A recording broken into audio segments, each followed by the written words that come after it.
Бүгүнкү программада биз сиздер менен биргеликте өлкөбүз үчүн керектүү маанилүү темаларды карап чыгабыз. Саламатсыздарбы, урматтуу биздин көрүүчүлөр. Эфирде парламент программасы. Бүгүнкү көрсөтүүнү сиздерге мен Жылдыз Жолдошбаева тааныштырам.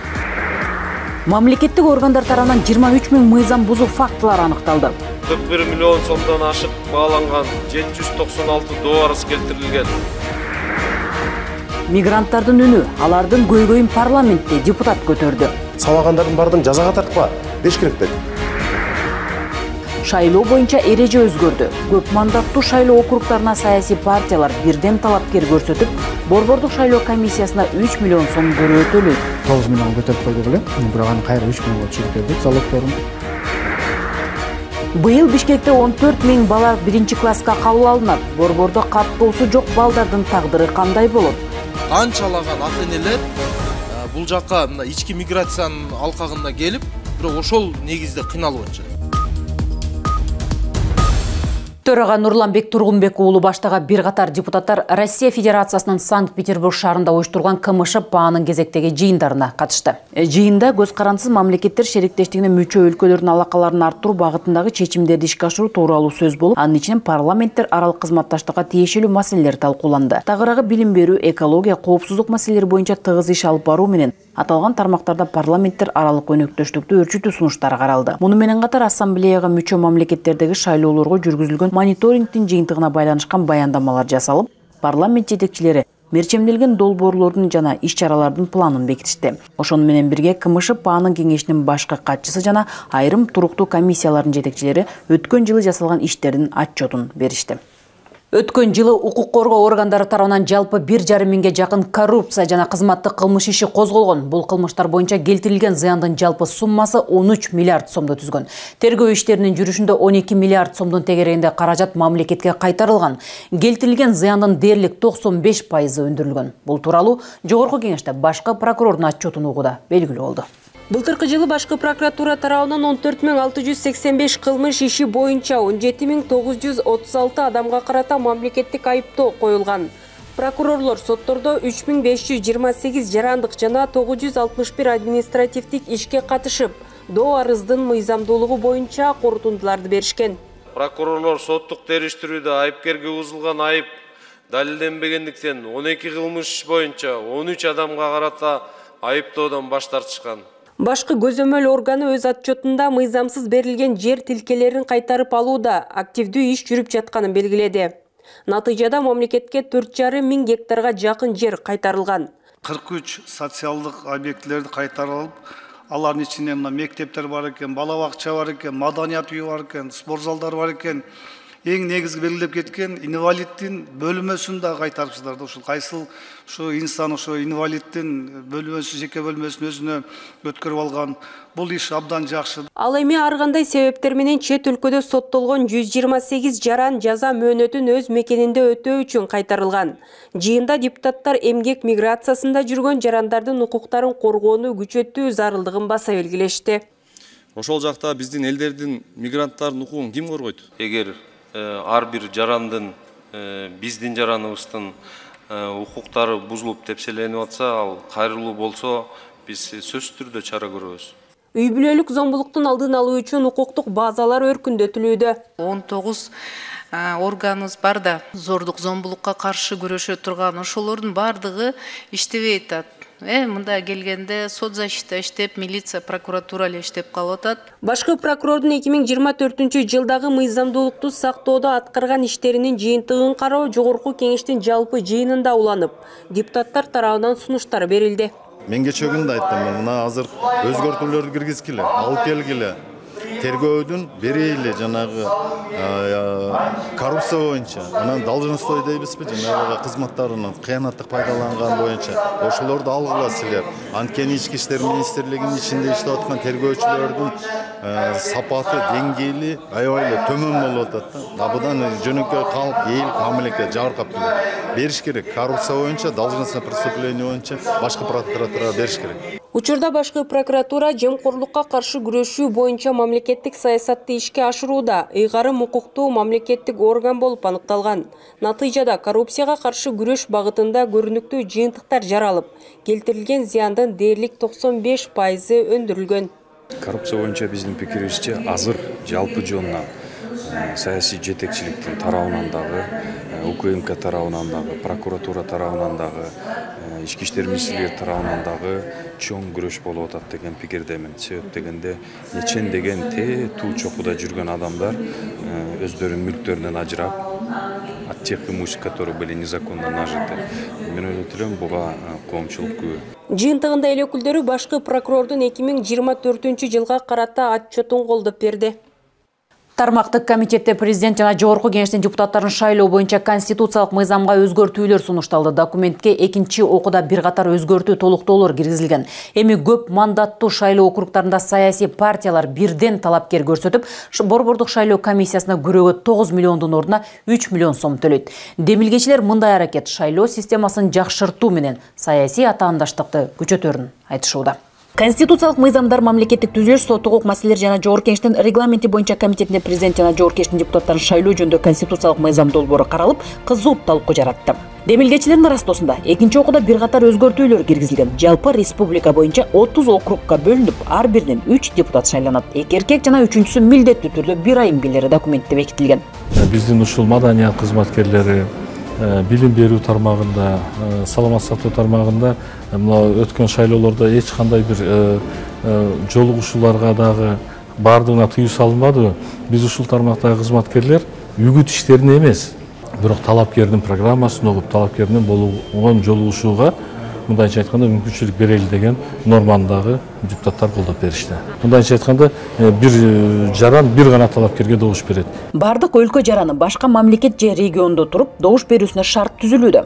Биздин Кыргызстандын ар бир жараны кайсыл жерде болбосун, эгерде шайлоо участкалары ачылган болсо, ошол шаарда башка мамлекет, Америка болобу, Түштүк Корея, Россия, Европада ал алдын ала каттоого турбай туруп, арыз бербей туруп, консулдук каттоого турбай туруп добуш бере ала турганын атабыз. Белгилей кетчү жагдай борбордук шайлоо комиссиясына төлөнө турган 9 миллион сом күрөө 3 миллион сомго кыскарган. Эгерде мисалы ошол жерде жанагы аялдын ордуна аял келет, эркектин ордуна эркек келет, бирок эркектер көбүрөөк келип кеткенге байланыштуу, мисалы эркектер калбай калса, бирок кандидаттардын арасында айым болуп калса, анда кандай болуп калат дегенде ошол эркектердин квотасын айымдарга берилип кете берет деген нерсени киргизип койдук да. Же тескерисинче наоборот, түрк айымдар бир жакка кетип калды, такыр калбай калды, бирок анын орду бошоп калды. Анда жана эркектердин арасынан бере турган ушундай мүмкүнчүлүктөр каралды. Андан сырткары биз буга чейин жана партиялардын айта турган болсок, жана 9 миллионго көтөрүп койдук эле, бирок аны кайра 3 миллионго түшүрүп бердик залогторун. Эл өкүлүнүн пикиринде шайлоочу 2 бюллетенге добуш бериши керек. Аны эркек жана айым талапкерге өз-өзүнчө бөлүп коюуну эп көрүүдө. Меники башкача болду. Мен айтып атам 2 бюллетен болсун деп атамын. Аялдарга өзүнчө, эркектерге өзүнчө. Ошондо аял кишилер өздөрүнчө ат салышсын. Ошондо бир киши 2 бюллетенге добуш берсин да. Эркектерди мындай бөлүп коелу, эгерде мындай аял кишилерге 30 квота берип атпайбы? 90 депутаттын 30-су айым болсун деп. Демек, бюллетен өзүнчө болуш керек. Аялдар өзүнчө ат салыш керек да. Биз мисал үчүн мен өзүм бир мандаттуу келгенмин да, 23-чү Москва округунан келгенмин. Ошого мага ошол мыйзам долбоору жагат да. Биз бир округ менен эгер азыр 2 эркек 1 аял келиш керек да, мен округумданчы. Ошол эгер чогуу иштеп койсо сонун болмок деп ойлоп атам да. Депутат Надира Нарматова жогорку кеңештин депутаттыгына талапкер милдеттүү түрдө кесипкөй 3 жылдык тажрыйбасы бар 25 жашка толгон өлкө жараны болсун дейт. Конкреттүү түрдө 59-чу беренеге сунуш бердим. Кандай адам жогорку кеңештин депутаты болуш керек деген берене бар. Ошол жерге мен жогорку кеңештин депутаты, жогорку билимдүү, мамлекеттик жана муниципалдык кызматтарда жок дегенде 3 жылдан кем эмес, же өзүнүн кесибинде 5 жылдан кем эмес кесиптик тажрыйбасы бар адамдар жана 5 жылдан кем эмес акыркы мезгилде Кыргызстанда жашаган адамдар жогорку кеңештин депутаты боло алат деген сунушту бердим. Уюшкан кылмыштуу топтун мүчөсү талапкерлигин кое албайт. Кылмыштуу топто туруп, мурда дагы туруп, азыр кийин ошол тизмеден чыгып кетсе дагы, бирок мурда турган ошол кийин кандидат болуп катталбасын деген сунушубуз берип атабыз.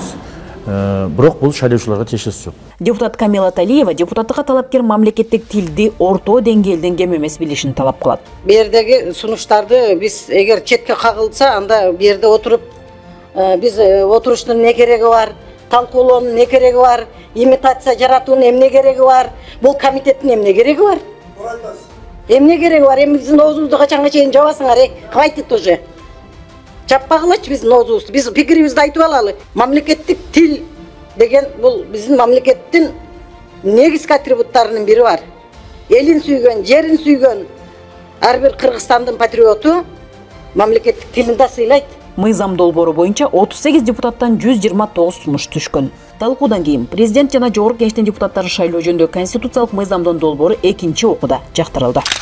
Ошондой эле бул мыйзам долбоору жалпы жыйында да каралды. Талкуу малында депутаттар аралыктан добуш берүүнү киргизүү менен байланышкан тобокелдиктерге кылдат көңүл буруу, аялдардын квотасы деген сөздөрдү бир жыныстагы адамдардын квотасы деген сөздөргө алмаштыруу, шайлоолордун таза өтүшү үчүн борбордук шайлоо комиссиясы тарабынан тиешелүү шарттарды түзүү керектигин эске салышты. Ал эми эл өкүлү Элимбек Кубанычбеков сунушталып жаткан 300 000 сомдук шайлоо күрөөсү өзүн өзү көрсөткөн жаш талапкерлер үчүн өтө оор жүк болорун айтып, бул алардын шайлоого катышуусун четтетиши мүмкүн деген пикирин билдирди. Суроо жооптон кийин мыйзам долбоору экинчи окууда колдоо тапты. Балдар эксперимент жүргүзүүчү курал эмес. Билим берүү тутуму жана мектептер 12 жылдык билимге даярбы? Бул маселе жогорку кеңеште талкууланып, депутаттар билим берүү жана илим министрлигинин маалыматын угушту. Өспүрүмдөр арасындагы кылмыштуулук, республикалык тестөөлөөгө байланыштуу жагдайлар, мектептердин тартыштыгын негизги көйгөй катары көтөрүлдү. Кыргызстанда 2394 мектеп бар, бирок бул да жетишсиз. Быйыл өлкө аймагында 448 мектеп пайдаланууга берилет. 1-сентябрга карата 2,5 миллион дана окуу китептери басылып чыгаары маалымдалды. Министр Доктургүл Кендирбаева ушул жана башка маалыматтарды депутаттар менен бөлүштү. 2025-26 окуу жылында 1-класстарга 170 000 кабыл алынат. Ал балдардын 120 000 толугу менен мамлекеттик нолевой класстарынан окуп келип атат. Эл өкүлдөрүнүн көңүлүн бурган 12 жылдык билим берүүгө даярдыктар, окуу имараттарынын, китептердин тартыштыгы, мугалимдердин кесиптик билими боюнча маселелер козголду. Айрымдары реформага каршы чыкканы менен депутат Гүлсүнткан Жунушалиева аны колдоого алууда. Анткени татыктуу билим алууга жолду реформадан баштоо маанилүү. Анан алардын окуй турган жайлары, балдар барган, аларды каралып аттыр. Мазгачева вице-мэрди да уктук, алдагы даярдык бар деп атат. Эми албетте кичинекей балдар физиологиялык жактан өнүктүбү, моралдык жактан өнүктүбү деген суроолор бар, бирок эми аны бара-бара министрлик чечип атабыз. Анын баары тең болот, ишке ашат деп ишендирип атышат. Эми бериш керек. Мектеп бүтүрүүчүлөрүн жалпы республикалык тестке даярдаган коммерциялык багыттагы курстар мыйзамдуу. ЖРТга тапшырган көпчүлүк балдар жетиштүү бала албай колледждерге агылууда. Демек, тестке даярдоо сабактарын мектепке камтуу зарыл. ОРТга даярдоо боюнча мүмкүнчүлүктүү базаны ушул мектептен башташ керек да. Мындай конкуренция болуп калып атат. Балдардын канча деген акчалары, каражаттары сарптап шаарларга барбай, Ошко, Бишкекке, ушу Жалал Абадка барып даярданып убактыларын кетирип, мектепте ушундай акыркы айларда катышпаган окуучуларды аябай көп да. Соңку учурларда өспүрүмдөр аралашкан түрдүү кылмыштар арбын орун алып, коомдо байма-бай талкууга айланып келет. Мисалы, Бишкекте эле быйыл мектеп окуучуларына карата 152 кылмыш катталган. Депутат Талайбек Масабиров бул багытта билим берүү мекемелеринде түшүндүрүү иштерин күчөтүү керек дейт. Сунуш берген жанагы наркотикалык заттарын, жанагы электрон сигарет жалпысынан алган. Жанагындай журнал брошюра деп коет. Ошоларды таркатуу боюнча да. Ар бир таркатуу эми болсо тиги месине сиңип калат балдарынча, зыяндуулугу боюнча. Ушулардын баардыгы билим берүү министрлиги, ички иштер министрлиги чогуу иш алып барып, профилактикалык деп коет, ошону көбөйтсөңөр деген да. Кылмыштуулуктун алдын алуунун дагы бир жолу балдарга руханий азык тартуулоо. Эл өкүлү Нулифар Алимжанова окуучуларды театрларга алып баруу сунушу менен чыкты. Ар бир бала ошол спектакльга барып, лекцияларын угуп, спектакльдин маанисини, тереңдигин түшүнүп, мен ойлойм, ар бир адам өзүнүн үстүнөн ой жүгүртөт. Бул сөзсүз түрдө таасир этет. Бул өтө маанилүү. Каражат канча керек болсо, мамлекет аябаш керек. Март айынан тартып балдарды мектепке онлайн каттоонун биринчи этабы башталган. Бирок ички миграциянын айынан Бишкектеги ата-энелер балдарын каттай албай жатат. Бул көйгөйдү министрлик чечкинче эмитен айрым мектептерде орун калбай калды. Ошол өзүнө жакыныраак мектеп же болбосо бала бакчага электрондук очередке тура турган болсо, ал жерге тура алышпайт. Анын пропискасы айылда болуп атат. Ошо айылындагы мектептер чыгып калып атат.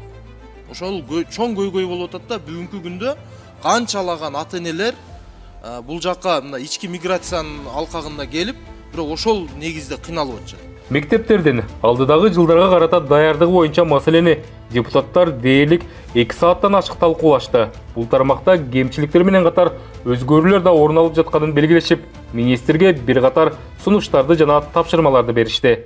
Депутат Эрулан Көкулов жаңы курулуп жаткан мектептердин сапатынан нааразы. Ал өлкө ичиндеги салынып жаткан мектептердин сапатын көрүп чыкканын парламенттин жыйынында айтты. Эл өкүлү парламентте өзү тартып келген видеолорду көрсөтүп, курулуш министрлигинин ишин сынга алды. Ысык Көл облусунун Каракол шаарында 2 кабаттуу мектептин имараты салынууда, бирок бүт элек жатып, кирпиштери түшүп, пайдубалы урай баштаган. Мен Гостройдун жумушуна абдан нааразымын. Эгер бүгүн салынып аткан бул объектилер мындай көз боёмо объектилер болсо, анда салынбай эле койсун. 100 деген объектилер салынып атат Кыргызстандачы.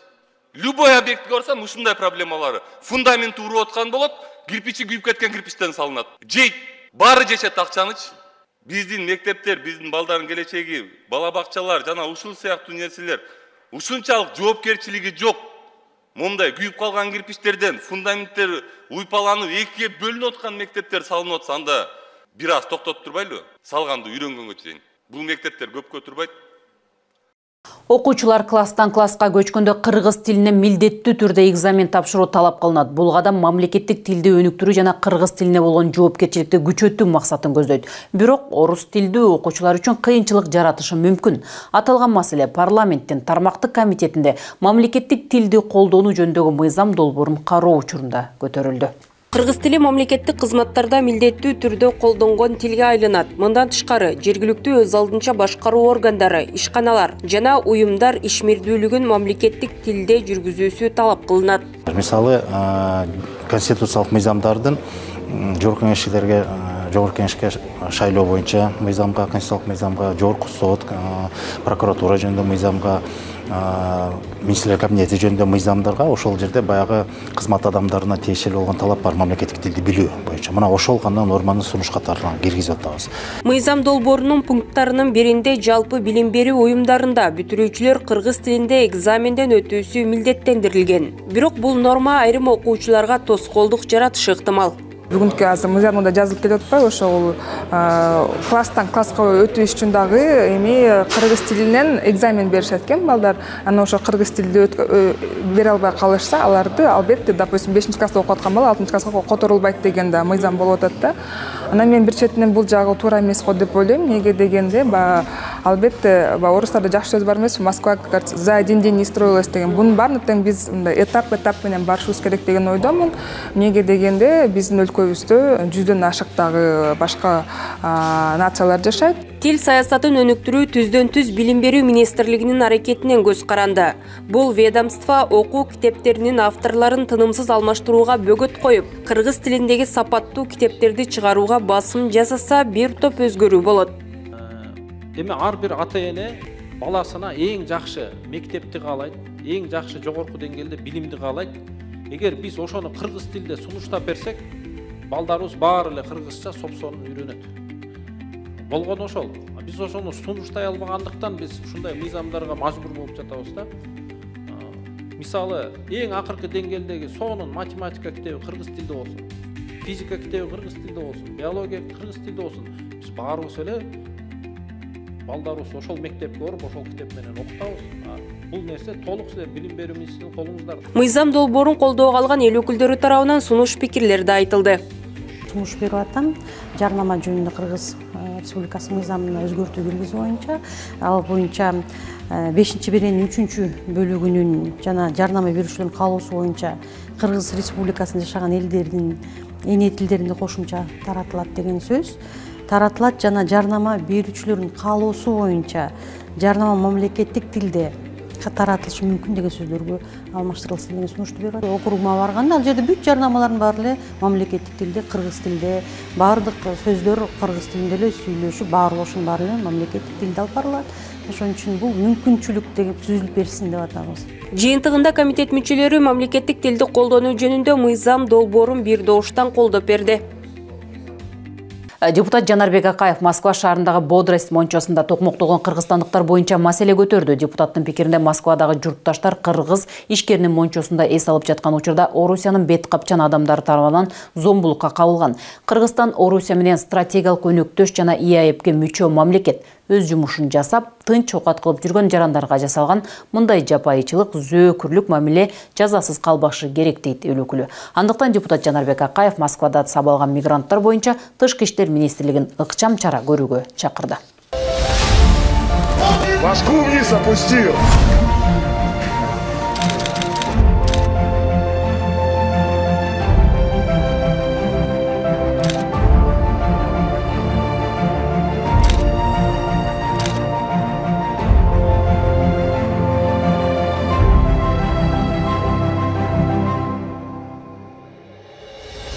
Биздин мекендештерге кечеги жанагы мончодогу кол салуу бул ошол эле эмес. Мен ошону жана социалдык тармактарга чыгаргандан кийин толтура мага жазгандар болду. Мына жакында эле спорт залда дагы ошол кыргыз ишкерлер ачкан. Биздин мекендештер келип ошо ОМОН менен жана дружниктер деп келип уруп, могу ээктери сынып, кабыргалары сынып, биздин мекендештер ооруканага жаткан учурлар бар. Ошондой учурда биздин элчилик, Тышкы иштер министрлиги, социалдык коргоо министрлиги миграция тармагында иш алып барган. Булар абдан тез реакция кылып, ыкчам орус кесиптештер менен сүйлөшүш керек эле да. Эмне үчүн унчукпай жатышат? Мага ошол жактагы активист, юристтер жиберишти. Чынын айтсам, телефонум толду, бир 50-60 видео жөнөтүшүптү. Мынан карагыла, ушундай дагы болобу депчи. Анан карап мен чындыгында тура албадым да. Аябай бардык ушу кимди таанысам, ушу жетекчилердин баарына жөнөтүп чыктым. Мына караңыздар, реакция кылгыла, мындай болбойт, мындай жапайыча мамиле кантип болсун депчи. Тышкы иштер министрлигинин билдирүүсүн окудум, мындай маалымат берип коюптур. Андай болбойт. Биздин мекендештерди компенсация бергиле, кечирим сурагыла, ошол сабагандардын баардыгын жазага тарткыла деш керек да. Жанагындай мекендештерди кармап, калемпир жедирип, жанагы ачуу калемпирлерди абдан сакалдарын кыркып кордошуптур. Эки-экиден кол күрөштүрүп, жеңилип калгандын баардыгын тепкилешип, мына ушундай аябай жапайыча бир зөөкүрлөрчө мамиле болгон биздин мекендештерге. Мына ошондой болбой турган кылышыбыз керек. Азыр 21-кылымда кантип мына ушундай жолго биздин эң стратегиялык өнөктөш, союздаш, бир Евразиясынын алкагында мүчө өлкөнүн жанагындай бейбаштарын кылган бул такыр мындай акылга сыйгыс нерсе. Мына ошону биздин бийлик өкүлдөрү, Тышкы иштер министрлиги ыкчам реакция кылып, тез арада сүйлөшүп, мына Орустун элчисин чакырыш керек эле эмне үчүн. Чакырып, эмнеге мындай болуп атат деп маалыматтарды алып, мына ушуну анан жообун биздин элибизге беришибиз керек. Мына биздин жарандарды урган баланча адам кармалды, кечирим сурады, жанагы мончону, кафени, спорт залды оңдоп берди, компенсация төлөдү деп. Биздин министрлер кабинетинин тиешелүү министрлеринин жообу аябай ынанымсыз, аракеттери начар. Ошон үчүн биз азыр парламентте муну талап кылабыз. Мен өзүм дагы өзүбүз тааныган Госдуманын, мамлекеттик думанын депутаттарына байланышканга аракет кылып атабыз. Кыргызстан менен достук группасына, тиешелүү комитеттин мүчөлөрүнө силер дагы реакция кылгыла, урматтуу биздин депутат кесиптештерибиз деп аракет кылып атабыз. Эгер муну мындай убагында жасабасак, бул мындай дагы жасала бериши мүмкүн да. Эч кандай күнөөсү жок. Жөн эле такси айдагандар, бир жерде чачтарач болуп, ашпозчу болуп иштеген эле балдар жөн жерден суроо сопкуту жок. Эмне үчүн уруп атасың десе, силер мага жакпайсыңар деп атпайбы? Мына ошондой мамилеге кайра кайталанбай турган кылышыбыз керек. Депутат Жанарбек Акаевдин жана башка бир топ эл өкүлдөрүнүн билдирүүсүнөн кийин Москва шаарында сабалган мигранттар боюнча Тышкы иштер министри Жээнбек Кулубаев тармактык комитетке келип, окуя тууралуу маалымат берди. Орусияда кыргызстандык журтташтардын абалына чынсызданган депутаттар министрлик мигранттардын укугун коргоодо чечкиндүү кадамдарга бара албай жатканын сынга алышты. Окуяга байланыштуу министрлер кабинетинин төрагасы Адылбек Касымалиев да кабатырлануусун билдиргенин айткан министр аталган өлкөгө нота жиберилгенин растады. Бирок ар бир иштин артында саясий баягы салмактуулук менен, баланс менен карап чечишибиз керек. Элчини чакырып, өзүбүздүн дооматыбызды айтып, нотаны карматтык. Биринчиден Россиянын элчиси Вакунов өзүнө мойнуна алды. Мында, конечно, туура эмес иш кылды. Муну силердин дооматыңарды Тышкы иштер министрлигине, администрация президентке, өкмөткө жеткирип, жана коргоо правоохранительный органдарга биз дагы өзүбүздүн оюбузду айтып териштиребиз деп. Транспорт комитетинин көчмө жыйыны бул ирет курулуш иштериндеги сапаттуулукка жана Бишкек шаарындагы баш аламан курулуштарды көзөмөлдөөгө багытталды. Депутаттар курулуш министрлигине караштуу республикалык сертификация борборунун лабораториясын көрүп, борбор каланын түштүк бөлүгүндө жайгашкан Дастан Сити турак жай комплексинин курулушу менен таанышып келишти.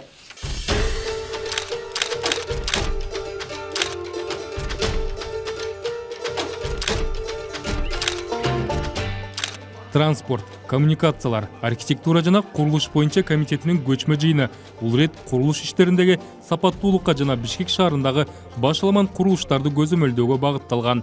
Депутаттардын кыдыруусу курулушта сертификаттоонун сыноо лабораториясынан башталды. Силер жанагы все-таки я сторонник того, что контрольный функция силерде болуш керек. Баса калып эле текшертишиңиз керек. Бүт эле үйдөчү. Каскалар текшерет. Мен айтканым, силер теорияда норматив чыгарып бересиңер, туура? Мында болуш керек боюнча мен строитель аткарышым керек. Аткарабайм, силер баса калып текшертишиңиз керек. А биз текшеребиз да, обязательно. Мында курулушка керектелүүчү материалдардын сапаттуулугу, бетондун бекемдиги текшерилет. Асфальт салуудагы лабораториялык көзөмөлдө ушул жерден өтөт. Депутаттар бардык процесстерди кылдат карап чыгышты.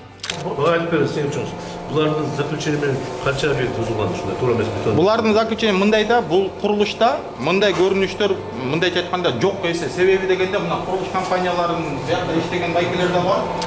Министрликтин маалыматында жасалма титиретүү жолу менен Бишкекте үйлөр акыркы жолу 1991-жылы текшерилген. Учурда курулуп жаткан көп кубаттуу имараттардын сейсмикалык туруктуулугу Лера программасы боюнча көзөмөлдөнөт. Комитет мүчөлөрү курулушту карап, бардык нормалар менен жеринде таанышып чыгышты. Азыркы учурдагы болуп аткан иштер бул жакшы деп айтсак болот. Маселе эми мурда курулган үйлөрдүн сапаты кандай? Ушул жагы гана калып атат. Себеби акыркы жылдар, акыркы убакта ушул жер кыртышындагы жердин тирелери бүт дүйнөсүндө аябай көп болуп атат. Биздин жарандарыбыздын, биздин элибиздин коопсуздугу биринчи маселе болуш керек. Ушул жакка көңүл буруу боюнча комитет атайын жыйын болуп атат азыр. Курулуш министрлиги учурда Бишкек шаарында 100дөн ашык турак жайларга паспорттоштуруу иштерин жүргүздү. Салынып жаткан объекттер боюнча бирдиктүү маалыматтар базасы онлайн түрүндө ишке кирди. Бирок каладагы башаламан курулуштар дагы да болсо иретке келтириле элек. Айрым курулуш компанияларга ишенип акчаларын берип коюп, анан көп жылдан бери курулбай жаткандары бар, баштап коюп. Экинчи маселе бул шылуундар жана мошенниктер алдап кеткендери бар. Үчүнчүсү мыйзамсыз баягы участоктарга эч кандай уруксат кагазы жок, салып алгандар бар да. Биздин жарандарыбызды алдап кетип, же болбосо токтоп калган курулуштарды айманы ошол курулуш компаниялары менен укук коргоо органдары менен биргеликте иш алып барып атабыз деп атат. Бирок эми абдан көп болгондуктан мындай учурлар азырынча аягына чыга элек экен. Биздин комитеттин көзөмөлүндө болот. Көчмө жыйындын жүрүшүндө буга чейин кабыл алынган жогорку кеңештин токтомдорунун аткарылышы боюнча тиешелүү мамлекеттик органдардын маалыматтары угулду. Элдин коопсуздугун эске алып, курулуш жүргүзүүдө сапатка көңүл буруу дагы да болсо актуалдуу ойдон калууда. Жолдорду боюнча мына өзүңүздөр көрүп атасыздар, элдер аябай нааразы. 1 жылга чыдабай атат жолдорубузчу. Мен ошону азыр ушу маселени көтөрүп кеттим. Негизинен азыр технологияларчы ошо кыш оор болсо дагы, жай ысык болсо дагы ошондой технологиялар бар. Ушу технологиялар менен курса, мен ойлойм, бардык маселе чечилет. Депутаттар курулуш министрлигинин жаңы техникалык базасы жаңыланып, чыңалып жатканына ынанганы менен парламенттин берген тийиштүү тапшырмалары толук кандуу аткарылбай жатканына тынчсыздануусун билдиришти. Анткени имараттардын сейсмикалык туруктуулугу Бишкектеги башаламан курулуштар эл өкүлдөрүнүн эмес, коомчулуктун башкы талабы болууда.